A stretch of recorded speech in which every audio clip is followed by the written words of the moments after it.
Então vamos dar seguimento às nossas aulas. Nós estamos aqui entrando com o tema ginástica de trampolim, que em termos de conteúdo não é uma modalidade com uma contextualização teórica muito intensa, já que nós conversamos bastante sobre os fundamentos das ginásticas e a própria ginástica artística, que os seus fundamentos estão bem atrelados. Mas hoje é conhecido como um esporte também olímpico. Inicialmente, o trampolim ele veio das atividades circenses, que aos poucos ela foi sendo inserida na ginástica artística e em outros esportes. Hoje nós conhecemos o chamado trampolim acrobático, que atualmente é conhecida como ginástica de trampolim, que muitos atletas de ginástica artística, saltos ornamentais que são feitos na piscina e atletas de esqui fazem uso do trampolim para melhorar o seu movimento, para a aprendizagem de movimentos mais complexos, tá bom? E quando nós falamos de aspectos históricos, é um tanto mais difícil de entender ou delimitar um período que essa ginástica ela surgiu. Então, idealiza-se que George Nissen, que é um dos grandes construtores dos trampolins elásticos, das camas elásticas, desenvolveu esse aparelho em torno dos anos 30, inspirado nas camas elásticas circenses, e foi útil para o crescimento tanto da ginástica artística quanto para o aparecimento dessa nova modalidade esportiva. Então, no Brasil, nós temos o ano de 1970, quando em São Paulo houve a fundação da Federação Paulista de Trampolins e Parques Acrobáticos, o que possibilitou a difusão do esporte e o conhecimento desse esporte para vários locais no Brasil. Então nós temos um esporte que apareceu por volta dos anos 2000 nas Olimpíadas, entrando em Sydney como um esporte olímpico. Nós temos esportes tanto masculinos quanto femininos, e o esporte ele é delimitado por uma apresentação de 10 elementos obrigatórios de uma série pré-estabelecida e uma série de movimentos livres, saltos livres. Então nós temos um esporte em que o atleta ele tem que executar 10 saltos contínuos, como foi observado na semana passada, que vocês viram alguns vídeos de ginástica de trampolim. Então, quando nós conseguimos pegar um relativo impulso, uma relativa altura, o atleta ele realiza 10 saltos seguidos, 10 elementos consecutivos, e isso é avaliado tanto a sua execução quanto a perfeição do salto, tá bom? Antes desse atleta conseguir alcançar, ou melhor, antes desse atleta iniciar a sua coreografia, ele tem até 1 minuto para conseguir uma relativa altura, e a partir desse momento ele é avaliado. Ele não podendo passar desse tempo, caso ele passe, ele recebe uma penalização. Então, nós temos equipamentos obrigatórios, como puderam ver no CFO, que são os colchões de proteção que nós vivenciamos. As sapatilhas para os atletas são elementos obrigatórios para a execução. Em termos de aquecimento, esse atleta ele tem um tempo para realizar os aquecimentos antes de apresentar a sua coreografia, antes até mesmo de começar o processo de execução do aquecimento. E lembrar que caso o atleta ultrapasse esse limite, ele perde 0,3 pontos dentro da sua nota final de apresentação. Então nós temos aqui algumas possibilidades que na ginástica de trampolim pode acontecer a interrupção por queda do atleta, caso ele caia do trampolim, perda do salto, ele tem uma série pré-estabelecida que ele deve executar aquela série. Caso não, tem uma redução de pontuação e um salto incompleto. Como nós conhecemos alguns saltos, a combinação desses saltos pode gerar também uma redução de pontuação.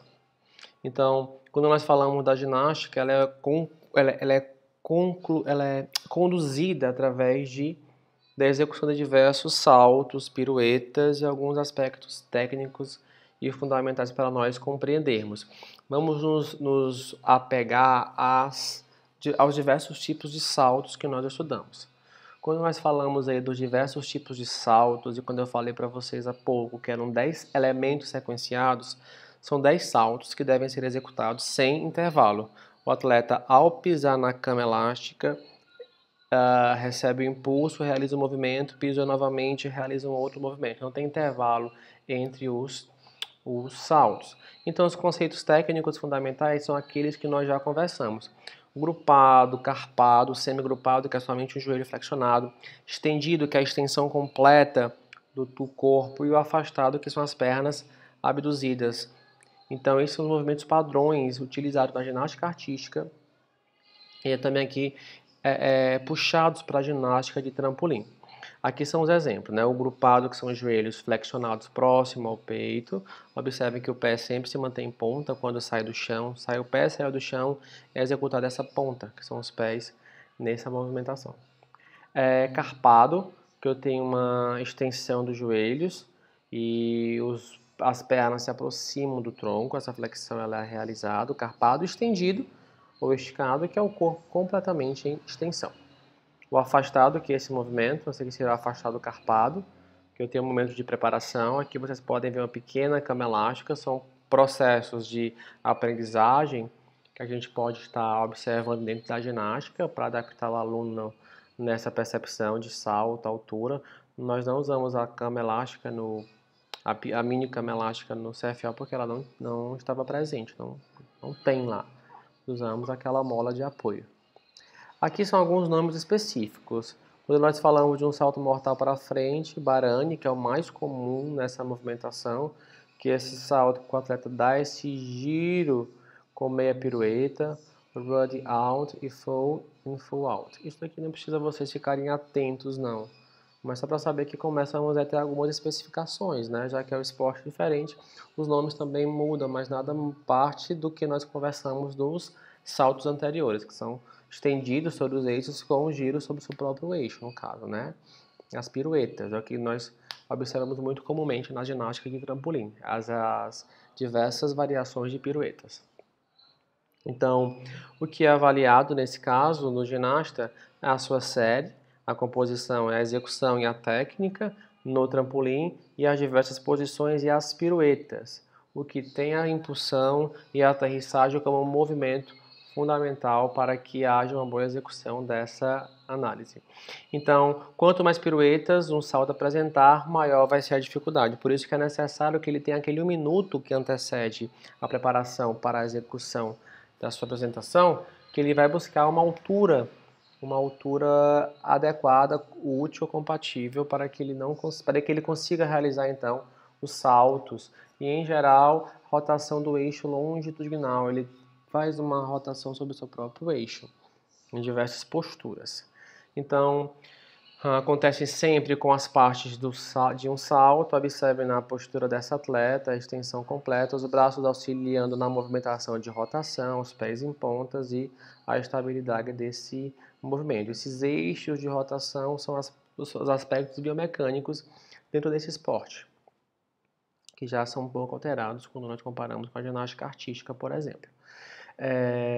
Dentro desse processo, vamos entender um pouco da impulsão e da aterrissagem. Esse é o aspecto básico, primordial para o processo de aprendizagem e de iniciação. Nós fizemos esse componente, impulsão, acrobacia e aterrissagem, em diversos momentos. Até nas aulas realizadas na instituição, na Unifor, quanto nas aulas do CFO. A impulsão é você executar caminhada ou corrida, executar a impulsão, que é um salto de apoio, uma plataforma de apoio. No caso, fizemos muito bem isso no CFO, executar um tipo de salto, estendido, carpado, grupado, semigrupado e aterrissagem.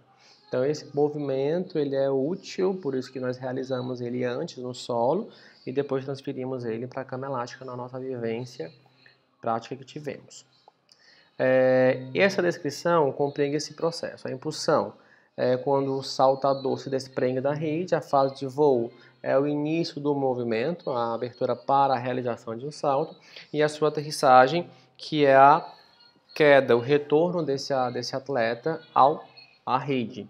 Então aqui está a descrição de cada uma dessas fases que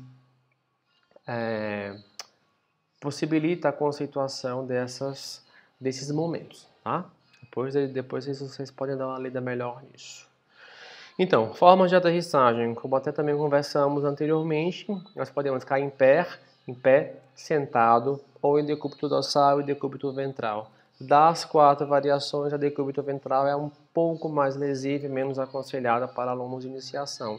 Cair em pé é o mais comum, o mais esperado, mas cair sentado ou em decúbito dorsal são formas de compreender até mesmo ter noção espacial, compreender as possibilidades do corpo e da relação com a mola e possibilitar vivências no esporte ou na atividade com diversos tipos de alunos.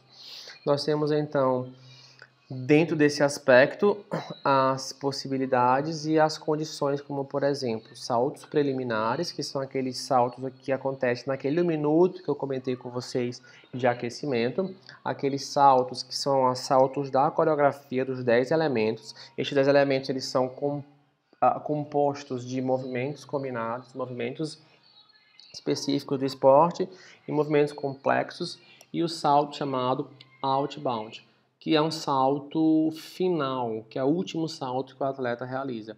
Na realização desse salto, eu tenho uma pequena flexão dos joelhos, indicando a minha conclusão da coreografia. É só um momento realmente de começo, meio e final. Então, os saltos preliminares que nós já comentamos, eu executo, o atleta tem a sua execução para ganhar uma certa altura e conseguir fazer as piruetas com êxito. Tem até 1 minuto para realizar esses saltos preliminares. E a partir de então, a série começa a ser iniciada. São 10 elementos, não podendo ser estes elementos repetidos. Então, a combinação de 10 elementos diferenciados, mudando as suas posturas de carpado, estendido, grupado, as piruetas, os eixos e as diversas posições. Isso pode e deve ser executado. Séries obrigatórias, que utilizada apenas na etapa classificatória, de classificação, com elementos pré-estabelecidos, e a série livre, que utiliza tanto na fase classificatória quanto na fase final, que foi o que eu comentei, que são as 2 séries que o atleta pode realizar. Então, o outbound é o último salto que esse atleta executa. Ele deve realizar em posição estendida e permanecer estável por aproximadamente 3 segundos, que ele flexiona um pouco os joelhos e finaliza a sua apresentação. Então, as pontuações elas acontecem por dificuldades e por composição. Quanto mais difícil é o salto, mais é a pontuação, e a técnica, a execução correta do salto, quanto melhor a técnica, também melhor é a sua pontuação. O que é avaliado? Avaliada a postura, a amplitude, o deslocamento, a altura que esse atleta alcança, os níveis de dificuldade, o número de rotações que ele executa, longitudinais, transversais, e essas análises são pontuadas na nota final do atleta. Então, nas provas de competição, nós temos essas 4 possibilidades. Então, por individual e a sincronizada são as mais comuns, que nós vemos com mais ênfase na mídia. E eu vou explicar um pouco das outras 2. Aquela cama elástica que nós vimos, experimentamos no CFO, é a cama elástica olímpica. Então, essa e a execução da atleta ou do atleta em apresentação é realizada e é o que nós chamamos de apresentação individual. Mas eu também posso ter uma apresentação sincronizada, em que 2 atletas eles têm que fazer a apresentação nessa zona delimitada aqui, nesse quadradinho, aquele mesmo que nós vimos lá no CFO, em que eles executam movimentos sequenciados na linha nesse quadrado, não podendo sair desse quadrado. A gente observa que esses atletas estão um mais à frente, outro mais atrás, não tem tanta alteração, contanto que eles fiquem nesse limite, tá bom? O duplo mini trampolim é uma corrida que esse atleta executa, salta sobre a mesa, salta sobre a cama, e executa o seu processo de salto sequenciado à aterrissagem. Então, a fase de impulsão, acrobacia e aterrissagem, tá? É importante que vocês tenham visto os vídeos que eu inicialmente passei para vocês, para que vocês consigam compreender melhor esse assunto. O tumbling é uma sequência de saltos seguidos nessa plataforma, que o atleta vai executando uma sequência de saltos diversos, tendo a possibilidade de execuções contínuas sem intervalo. E a grande observação que deve ser aplicada nesse tipo de ginástica é a segurança, já que o desequilíbrio é um pouco maior. Tomar cuidado com a queda, como eu comentei, a queda decúbito ventral é mais perigosa, a queda com as mãos é mais perigosa. Volto a falar da importância do rolamento, fechar o corpo para que você caia com segurança, é um dos principais fundamentos nas ginásticas, e na ginástica de trampolim não é diferente. Tá bom, gente? É uma modalidade cujo conteúdo teórico é bem simplista, e eu deixo aqui a bibliografia básica para que vocês possam pesquisar posteriormente. E dando sequência às nossas atividades, vou passar uma atividade para cumprir a nossa carga horária de quarta-feira e nós possamos na próxima semana fazer uma conferência já entrando nos aspectos da ginástica rítmica. Qualquer dúvida, entre em contato e fico à disposição. Tchau, tchau.